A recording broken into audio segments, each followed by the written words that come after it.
The cafeteria always smelled like pizza grease and bleach.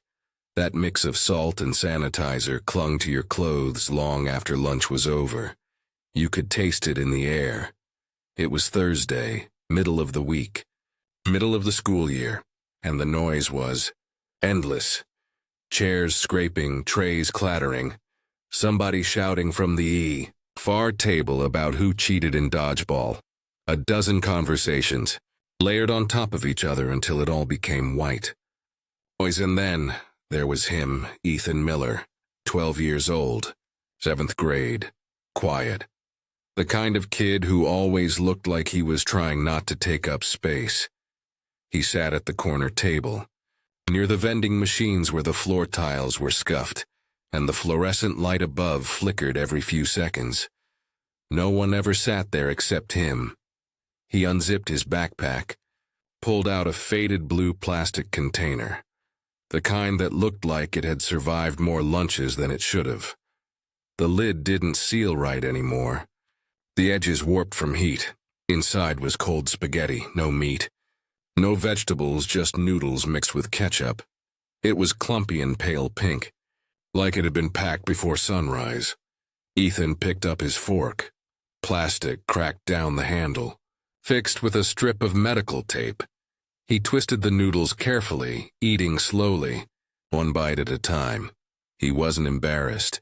He just didn't look around. A group of boys from the next table noticed. "Yo," one of them whispered. "What is that?" "That's nasty." The others laughed. Ethan didn't flinch. He kept chewing, eyes down. He'd heard worse. When you grow up on food stamps and quiet mornings, you learn that silence is easier than explaining. At the front of the room, Ms. Carter, the new English teacher, was on lunch duty. She'd been at Brookfield Middle School for only 2 months, still smiled at the janitor every morning, still believed in writing lesson plans by hand, still had that new teacher look, half enthusiasm, half exhaustion. She noticed Ethan the same way she noticed little details in stories, something small that said too much. While other kids laughed, traded chips and compared sneakers, he just ate in rhythm. No distraction, no noise. When the bell rang, the room erupted, trays slamming, chairs scraping, laughter echoing through the hall. Ethan stayed seated for a moment, letting the crowd clear. Then he wiped his container clean with a napkin, slid it back into his bag, and left. Miss Carter watched him the whole time. Later in her classroom, she tried to focus on grading. The essays were supposed to be about the outsiders, how people judge each other based on what they have. She smiled bitterly at the irony. Halfway through grading, she caught herself writing his name at the top of a blank page, Ethan Miller. She didn't know why. Maybe she just needed to remember him. That evening, she stayed late at school, like she often did. It was already getting dark outside, the last of the buses pulling out. She gathered her things and headed for the parking lot.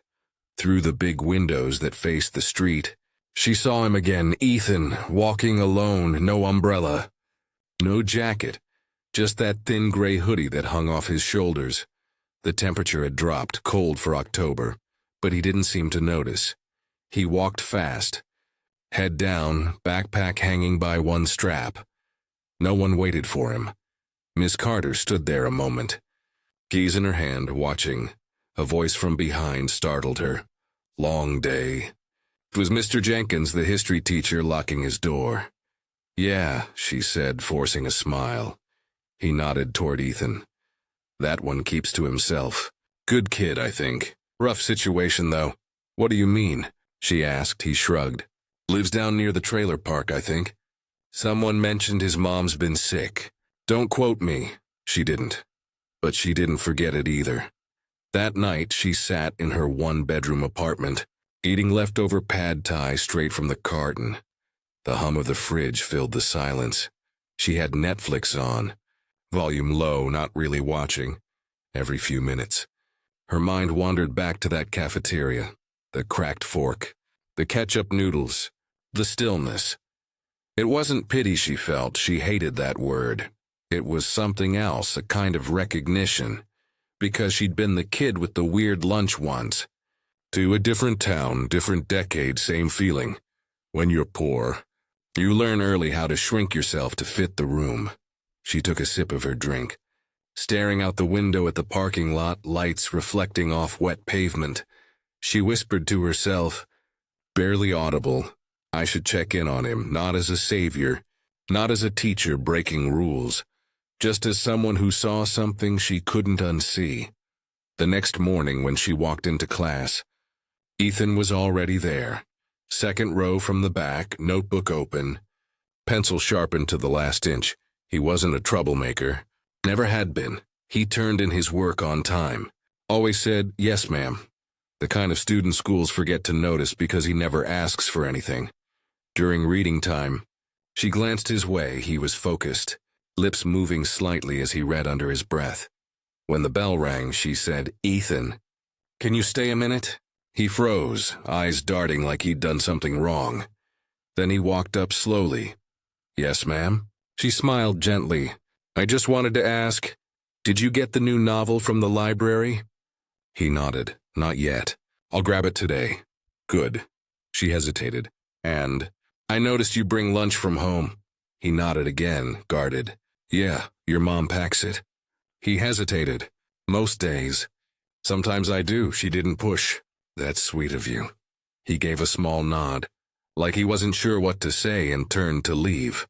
As he reached the door, she said quietly, see you tomorrow, Ethan. He stopped for a fraction of a second, surprised that someone said his name like it mattered. Then he smiled just a little and walked out. When the door closed, Ms. Carter stood there in the quiet. Something about that exchange, short, simple, stuck to her ribs like guilt or hunger. She sat at her desk and looked at the stack of essays again. Words about belonging, difference, loneliness. And all she could think about was that boy with the cold spaghetti, the one everyone overlooked, the one she couldn't stop noticing. Fridays always felt heavier at Brookfield. Maybe it was the end of week, exhaustion. Maybe it was the way the halls smelled, like floor polish and cheap perfume from the cheer squad's lockers. But that morning, Ms. Carter felt it before she even stepped into her classroom. Something missing. Ethan's chair was empty. No notebook, no backpack leaning against the leg. Just the plain blue seat tucked perfectly under the desk. As if no one had ever sat there. She tried not to overthink it. Kids got sick. Missed buses. Slept in. Still, something tugged at her. That quiet absence felt louder than any classroom noise could. By second period, she was checking attendance twice just to make sure she hadn't missed his name. Nothing. At lunch, she walked into the cafeteria, part habit, part curiosity. The same chaos, same grease smell, same kids swapping cookies for chips. But over in the corner, that flickering light above the vending machines, his usual spot, was empty too. A tray sat there, touched. Someone must have left it behind. Half a carton of milk sweating in the heat. A brown apple slice curling at the edge. She stared at it longer than she should have. Then she heard a voice. Ms. Carter, you okay? It was Janelle, one of her students, holding a tray piled with pizza and fries. Oh, yeah, Ms. Carter said quickly. Just thinking. Janelle followed her gaze. You looking for that quiet kid? Ethan? Her heart caught a little. You know him? Not really. He doesn't talk much. But I saw him yesterday after school. He was at the bus stop for like an hour. No one picked him up. Ms. Carter frowned. An hour? Yeah, he just sat there. Then he walked off. Kinda looked upset. Do you know where he lives? Janelle shook her head. Somewhere off Miller Road, I think. Near the gas station. That was enough for Ms. Carter to picture it. Rows of old trailers behind the 7-Eleven. Gravel driveways, laundry hanging on lines like prayer flags. When the day ended, she couldn't shake the feeling. She told herself it wasn't her business. She told herself, Teachers weren't supposed to get involved beyond school walls, but her gut said something was wrong. So instead of heading straight home, she drove down Miller Road. The town faded as she went. Fast food signs giving way to cracked pavement and empty lots. By the time she reached the trailer park, the streetlights had started buzzing to life. She slowed near the second row. Kids played barefoot in the dirt. Dog barked from behind a fence made of mismatched panels. Then she saw it, a silver trailer with the number 14B, spray painted on the side. The window blinds were crooked. A small American flag fluttered from a broken pole. She parked a few feet away and sat there for a long moment, engine idling. What was she even doing here? She could lose her job for this kind of thing. But then, through the cracked window, she saw movement. Ethan, sitting by a kitchen table, a blanket wrapped around his shoulders. He looked smaller than she remembered. She turned off the engine, walked up slowly, knocked once. No answer. Knocked again. After a pause, the door creaked open. Ethan's eyes widened when he saw her. "Miss Carter?" "Hey," she said softly. "Sorry to just show up. You weren't in class today. I wanted to make sure you were okay." He hesitated, looking over his shoulder like someone might scold him. Then he opened the door a little wider. Inside, the place was dim. The air smelled faintly of medicine and reheated food. A small heater hummed near the floor. In the corner, a woman lay on a couch, thin, pale, asleep under a blanket that barely covered her. Ethan's voice was quiet. "My mom's sick, real sick. She couldn't get out of bed this morning." Ms. Carter's throat tightened. "I'm sorry, honey. Is she seeing a doctor?" He nodded. "She's supposed to. But we don't have a car right now. I was going to take the bus, but she said she'd be fine." He tried to sound calm, like he'd said it 100 times before. She stepped closer, careful not to look pitying. "Do you have enough food?" He hesitated. "Yeah, kinda." Her eyes flicked to the counter. A half-empty box of cereal, a can of soup, a loaf of bread nearly gone. That was it. She swallowed hard. "Ethan, does anyone come check on you two?" He shook his head. "We're okay, really. I just didn't want to leave her today." Ms. Carter nodded slowly. "I get it." She knelt so she was eye level with him. "Listen, I know you don't like asking for help, but I want you to promise me something. If you ever need anything, you tell me." "Okay," he bit his lip. "I don't want to get anyone in trouble." "You won't," she said gently.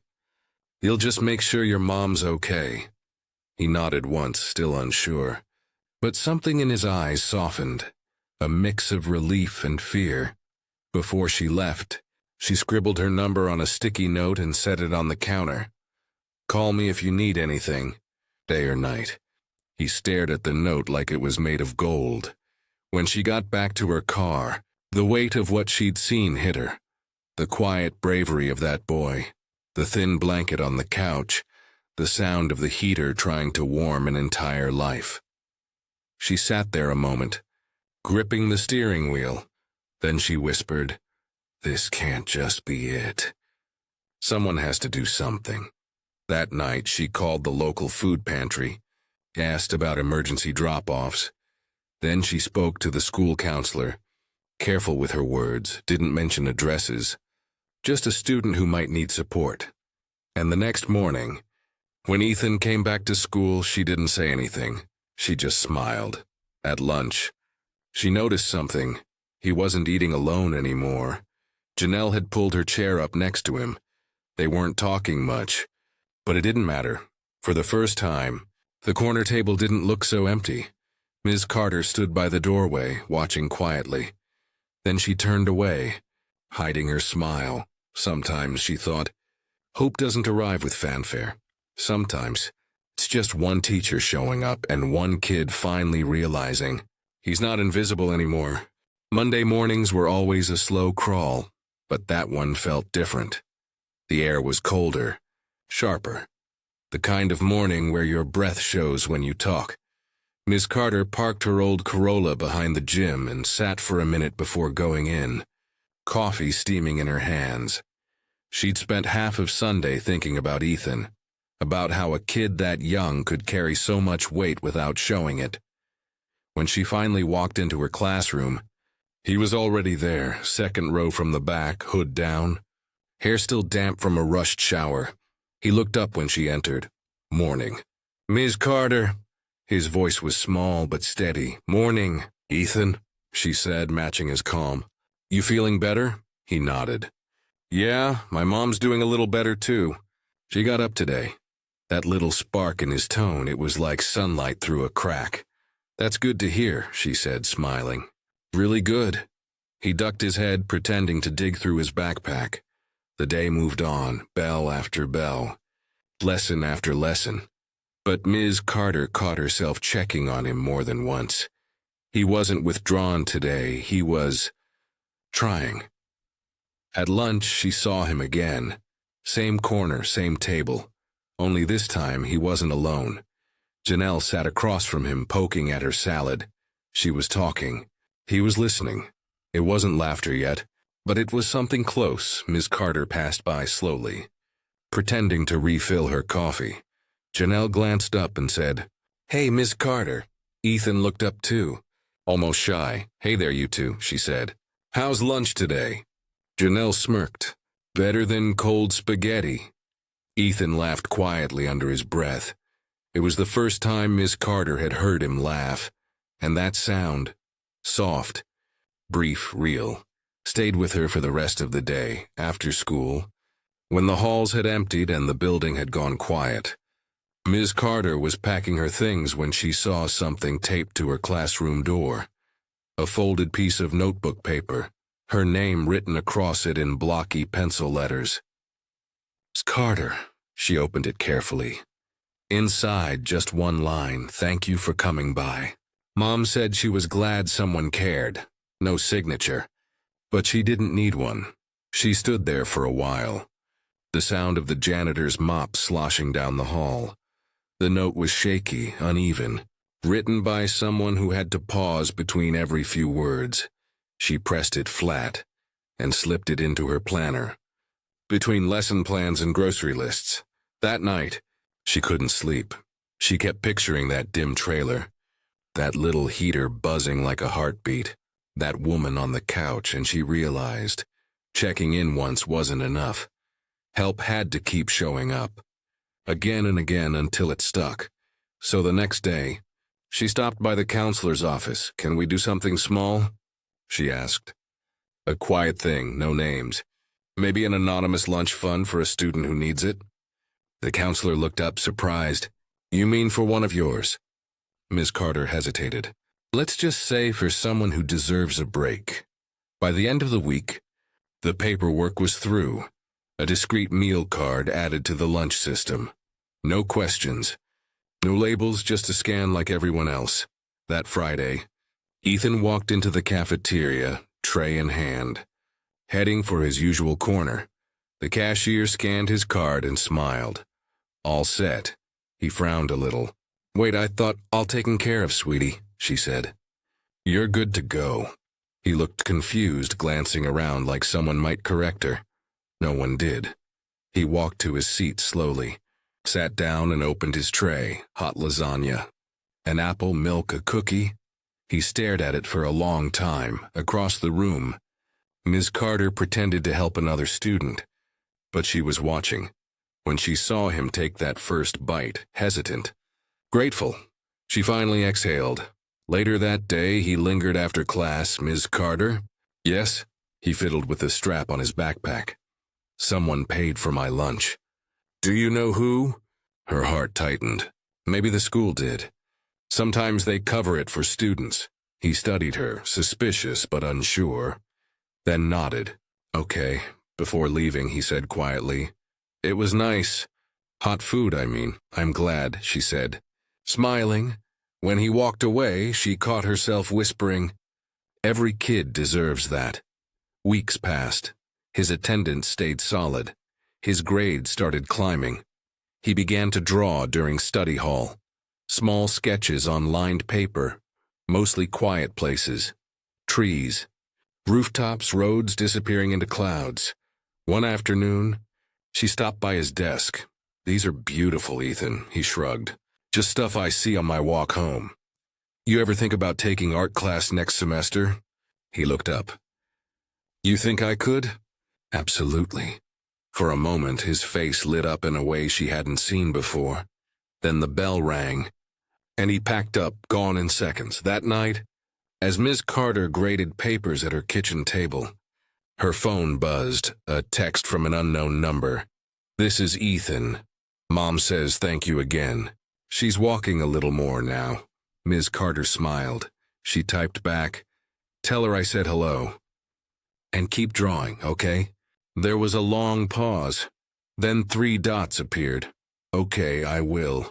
She set her phone down and leaned back in her chair. Somewhere out there, Boy was eating dinner with his mom. Warm food this time. And that thought was enough to make the small apartment feel less empty. Outside, the wind picked up, brushing against the windows. It was the first real chill of November. But for once, she didn't mind the cold because sometimes, kindness doesn't look like a grand gesture. Sometimes, it's a quiet note in a locker, a teacher who refuses to look away, and a boy learning, slowly, that the world might not be as cruel as it once seemed. The first snow came early that year, not the soft, postcard kind. The wet, gray slush that seeps into your shoes and makes everything smell like metal and salt. School let out early that afternoon. Most kids were thrilled, but Ms. Carter wasn't thinking about early weekends. She was thinking about Ethan. He hadn't been himself that week, quieter, distant. The smile he'd started wearing had disappeared. Again. When she tried to ask how things were at home, he just said, "Fine," without looking up from his notebook. And that word, fine, had become her least favorite word in the world. By the time she packed up her things, snow was falling sideways, thick and wet. The parking lot was already half covered. Teachers were hurrying to their cars, coats pulled tight, laughter echoing in the cold air. She sat in her car for a long time, engine humming, watching the flakes gather on the windshield. Then her phone buzzed. It was a message from an unfamiliar number. "Miss Carter? It's Ethan. Mom fell again. I don't know what to do." Her heart jumped. She didn't even think. Keys turned. Tires spun. She was halfway down Main Street before she realized she hadn't told anyone where she was going. The snow was coming harder now, coating the roads in a slick gray film. She drove slow, every muscle tense. By the time she reached Miller Road, dusk had swallowed the town. The sky was the color of dirty dishwater, and the streetlights flickered like weak candles. She pulled up near trailer 14B. The flag on the pole was stiff with ice. Ethan was waiting by the door, coat zipped, no gloves. When he saw her, relief broke across his face. "Ms. Carter."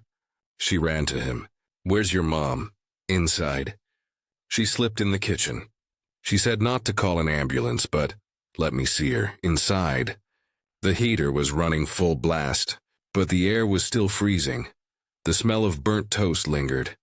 His mom was on the couch again, arm cradled against her chest, pale and trembling. "Hi," Miss Carter said softly, kneeling beside her. "I'm Emily Carter, Ethan's teacher." The woman gave a weak smile. "Sorry you had to come out here. I just lost my footing. Happens sometimes. Did you hit your head?" "No, just my arm. I think it's sprained." Ms. Carter looked around. No phone on the table, no first aid kit. Just a half-empty bottle of aspirin and a folded towel for ice. "You need to get this checked," she said gently. The woman tried to wave her off. "I can't afford the ER. We'll be fine." Ethan stood nearby, hands twisting the edge of his sleeve. "Mom, please," he said quietly. "It really hurts this time." The woman looked at him, then at Ms. Carter, and finally sighed. "All right. But no ambulance, just urgent care.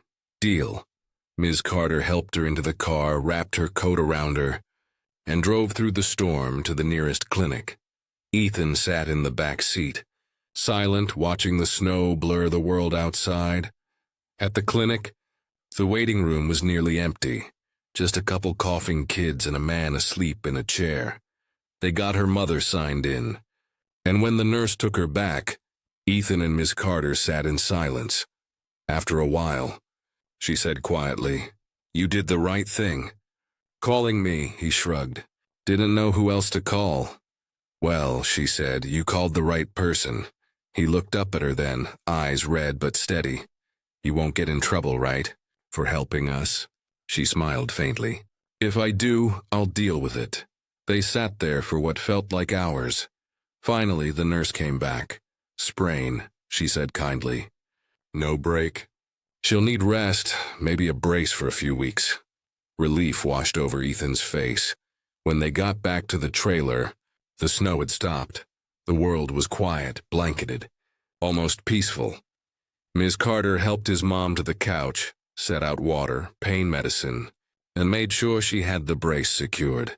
Then she turned to Ethan. "Do you have food for tonight?" He hesitated. "Not much." She looked at her watch. It was almost 9. The grocery store would close soon. "I'll be right back," she said, grabbing her coat before he could argue. When she returned 20 minutes later, she carried 2 paper bags, soup, bread, fruit, milk, cereal. She set them quietly on the counter. Ethan looked at the bags, then at her. "You didn't have to do that." "I know," she said. "But I wanted to," his mother whispered from the couch. "You're a good woman, Ms. Carter. Not many would have shown up like that." Ms. Carter smiled softly. "Just taking care of one of my own." Before she left, Ethan walked her out to the car. The sky had cleared, stars showing through the thin clouds. Snow glittered across the gravel like crushed glass. He looked up at her, voice low. "Can I tell you something?" "Of course." She didn't want me to tell anyone, but my dad left last year. She's been trying to keep things together since. It's been hard. The words came out like a confession he'd been holding too long. Ms. Carter nodded, her throat tight. "Thank you for trusting me with that," he nodded, staring at the ground. "I just didn't want people thinking bad about her. She's trying. I know she is," she said. "And you're helping her. More than you realize." He looked up then, eyes glassy, but steady. "Sometimes it feels like it's just us against everything." Ms. Carter hesitated, then placed a hand on his shoulder. "You're not alone anymore, Ethan, okay?" He nodded once, and for the first time, she saw something new behind his tired eyes. Not fear, not shame, but a quiet kind of strength. When she drove home that night, the roads were slick and empty. Her wipers squeaked across the glass, and her headlights caught the glint of ice on the telephone wires. She felt drained, but calm, like something had shifted, not just for him, but for her too, because it wasn't just about a student anymore. It was about what it means to show up, even when it's messy, even when it's inconvenient. And though she didn't know it yet, that night would be the moment everything started to change. For him, for his mother, and for a small town that was about to remember what community really meant. By January, the snow was a dull, gray crust along the curbs. The holidays had come and gone, leaving behind the usual mix of tinsel, fatigue, and unpaid bills. But in room 112, something had shifted. Ms. Carter could feel it every time Ethan walked in. He smiled now, not constantly, but enough that she noticed. He raised his hand in class.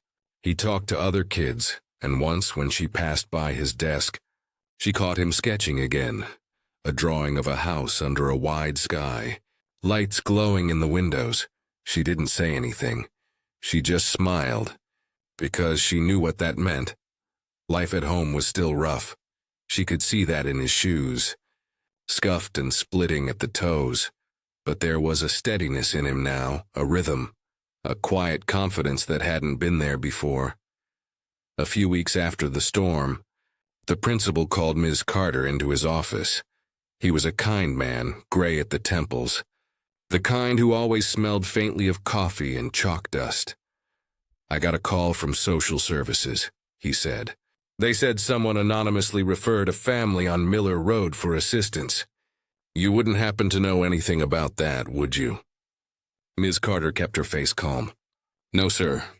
But I'm glad someone did." He smiled like he saw right through her. "They'll be fine. The mother's getting medical help and temporary aid. The boy's been noted as thriving under teacher support." "Nicely done, Ms. Carter." She nodded once. "Just doing my job." But as she left the office, she felt something warm in her chest. It wasn't pride, it was relief. That evening, Ethan caught up to her as she was leaving school. He jogged across the parking lot, breath puffing in the cold air. "Ms. Carter." She turned, smiling. "Hey, you. Shouldn't you be home?" He shrugged. "Bus broke down. Mom said I could wait here." "Hop in," she said, unlocking her car. "I'll take you home." They drove in silence for a bit, the heater humming. Ethan watched the snow out the window, fingers tracing shapes on the fogged glass. Then he said, "Mom got a job." Ms. Carter's eyes lit up. "That's amazing. Where?" "At the diner off Highway 3. She's waitressing part-time till she's stronger." "That's great." "Ethan." "Really?" He smiled, shy and proud at the same time. "She said we can pay back the food place that helped us." "The pantry." Ms. Carter shook her head. "You don't have to pay back kindness. Just pass it on someday." He thought about that for a long moment. Then he nodded. "Okay." When they pulled up to the trailer, it looked different somehow. Still small, still weathered, but the porch light was on, and a new curtain hung in the window. His mom stepped outside, still in her diner uniform, apron around her waist. "Ethan." "You found a ride," he waved. "Yeah, Ms. Carter gave me one." She smiled at Ms. Carter. "Thank you again." "For everything," Ms. Carter shook her head. "You don't owe me thanks. You did all the hard parts," the woman smiled faintly. "Maybe, but it's easier when someone sees you." That line, "when someone sees you," stuck with Ms. Carter the whole drive home. The next week, the school held its annual art showcase. Nothing fancy, just construction. Paper collages and a few clay mugs lined up on tables. But Ethan's drawing was there too. A simple pencil sketch, a small house, with two figures standing in front, one tall, one small, under a big, open sky. The title at the bottom read, "The Door Left Open." Ms. Carter stopped in front of it and just stared. Something in her chest tightened and softened all at once. When Ethan walked up beside her, she smiled. "This is beautiful," she said. "What made you call it that?" He shrugged like he hadn't expected her to ask. "I don't know, just 'cause you didn't walk away that day?" She blinked hard, looked at the drawing again. "Ethan," she said quietly, "that's the best title I've ever heard." The next few months passed quickly. Winter melted into a pale spring, and with it came the usual changes. New assignments, field trips. Talk of summer, Ethan kept drawing. His mom kept working, and little by little, their world began to rebuild itself. One morning, Ms. Carter found something in her mailbox at school. No name, no return address, just a folded envelope. Inside was a photo, Ethan and his mom, standing in front of their trailer, fresh paint on the door, a small planter box on the steps, blooming with bright yellow flowers. On the back, a short note: "You said to pass it on." "We did. Thank you." She set the photo on her desk beside her lesson plans, and just sat there for a moment. The morning bell rang in the distance, echoing down the hall. Students were already shouting, laughing, slamming lockers. And through all that noise, she felt this quiet certainty settle over her, that all the late nights, the small choices, the moments that seemed too small to matter, they had. When she looked out her classroom window, the world was washed in that first bright light of spring. the kind that makes everything look possible again. She smiled to herself, whispering almost to no one, "Sometimes, really is that simple." A knock on the door pulled her back. "Come in," she said. Ethan poked his head inside, backpack slung over one shoulder. "Morning, Ms. Carter." "Morning, artist," she said, grinning. "Ready for your presentation?" He nodded. "Yeah, I think I am." As he walked to his desk, sunlight poured through the windows, catching in his hair. And for a second, she saw him not as the quiet boy in the corner, but as everything he could become. And in that moment, Ms. Carter knew something with absolute clarity. The smallest act of kindness doesn't end where it begins. It ripples, it multiplies, and sometimes it saves someone without ever saying the words out loud.